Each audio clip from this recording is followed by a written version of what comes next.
Hello everyone, welcome back. The tragic tale of the 9-member family suicide in Maharashtra. In the heart of Maharashtra, nestled in the serene village of Mazel, a tragedy unfolded that would forever scar the community and send shockwaves across the nation. This is the story of a family, bound by love and despair, who saw no way out of their troubles but to end their lives together. The Dadwa family was well known in Mazel. Rakesh Dadwa, a 45-year-old farmer, was the head of the family. He was a hard-working man, respected by his peers, and known for his dedication to his family. His wife, Lalita, was a kind-hearted woman who managed the household with grace. They had 2 sons, Rajesh and Suresh, both in their early 30s, who were married to Meena and Rekha, respectively. The family also included 3 grandchildren, Lakshmi, a cheerful 9-year-old, Prakash, a playful 7-year-old, and little Akshay, only 5. Life in Mazel was simple but challenging. The Dadwa family, like many others in the village, relied on agriculture for their livelihood. However, the past few years had been particularly harsh. Unpredictable weather patterns, crop failures, and mounting debts had taken a toll on the family's finances. Despite their best efforts, they found themselves sinking deeper into a financial quagmire. Rakesh, the patriarch, bore the brunt of this burden. He had taken loans to invest in better farming equipment and seeds, hoping for a bountiful harvest that never came. The pressure of repaying these loans weighed heavily on him. His sons, Rajesh and Suresh, tried to find alternative sources of income, but stable employment opportunities were scarce in the village. The family struggled to make ends meet, and the stress began to show. The social stigma associated with financial failure in rural India is immense. The Dadwa family, once proud and respected, now felt the cold sting of judgment from their community. The fear of social ostracism and the perceived loss of honor and dignity gnawed at their spirits. They felt trapped, with no way out of their predicament. As the financial strain intensified, so did the psychological toll on the family. Lalita noticed a change in Rakesh. He became withdrawn, often lost in thought, and his once cheerful demeanor turned somber. Rajesh and Suresh, too, were not immune to the effects of their dire situation. The prolonged stress and anxiety began to manifest as severe mental health issues, such as depression. In rural areas like Mazel, access to mental health support is limited. The Dadwa family felt isolated and helpless, with no professional help available to address their mental health issues. The absence of accessible mental health services compounded their despair. They were left to grapple with their problems alone, with no one to turn to for support. The family's cultural background also played a significant role in their tragic decision. In Indian culture, the concept of family honor and reputation holds immense importance.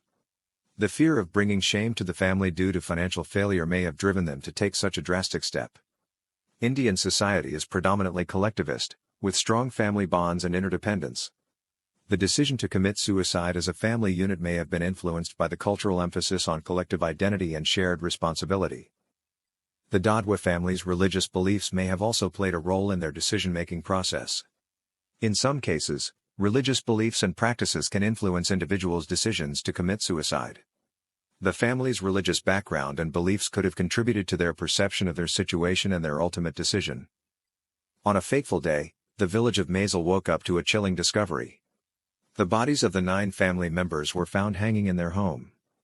The sight was heart-wrenching, and the news spread like wildfire, leaving the community in shock and disbelief. The initial investigation suggested that the family had committed suicide due to financial distress and mounting debts. The police quickly registered a case and started an investigation. A special investigation team, SIT, was formed under the leadership of the Subdivisional Officer of Police, SDOP, for Aliripur to investigate the case.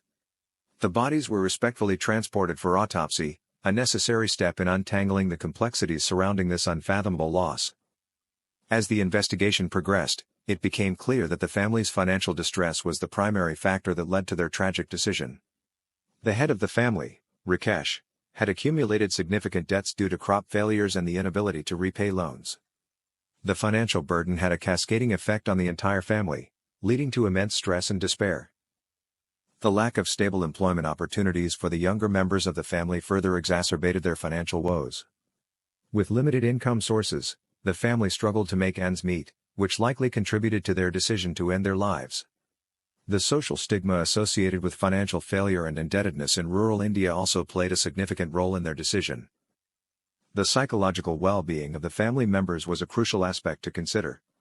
The prolonged financial stress and the inability to find a way out of their predicament likely led to severe mental health issues, such as depression and anxiety. The absence of accessible mental health support services in rural areas is a significant concern. The family may have felt isolated and helpless, with no professional help available to address their mental health issues. The impact of financial distress and mental health issues may have been compounded by intergenerational trauma. The older generation's struggles and despair could have influenced the younger members' perception of their situation, leading to a collective decision to end their lives. The tragic incident in Maharashtra is not an isolated case. India has witnessed several instances of family suicides in recent years, highlighting a broader issue that needs urgent attention. Factors such as financial distress, mental health issues, social stigma, and cultural influences are common threads in many of these cases. In the aftermath of this tragedy, efforts are underway to extend immediate support to those affected in Maizal, including offering counseling services and practical assistance to help manage the overwhelming emotional aftermath.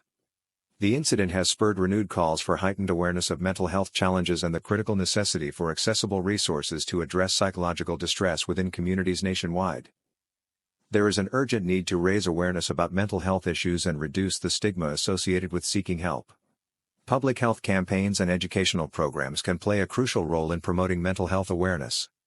Ensuring access to mental health services, particularly in rural areas, is essential.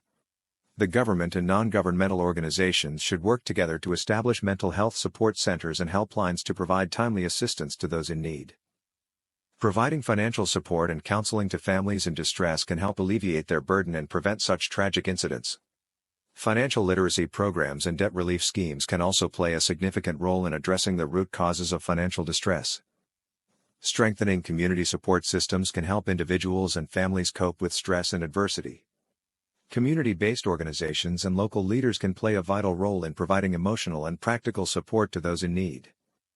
The government should implement policies that address the socio-economic factors contributing to family suicides. This includes providing financial assistance to farmers, creating employment opportunities, and ensuring social security for vulnerable populations. The tragic case of the 9-member family suicide in Maharashtra underscores the urgent need for a comprehensive approach to addressing the factors contributing to such incidents. By raising awareness about mental health issues, ensuring access to support services, and addressing the socioeconomic and cultural factors at play, we can work towards preventing similar tragedies in the future. It is crucial for society, policymakers, and mental health professionals to come together and take proactive measures to support individuals and families in distress, ensuring that no one feels compelled to take such a drastic step. That's it for now. See you in the next post.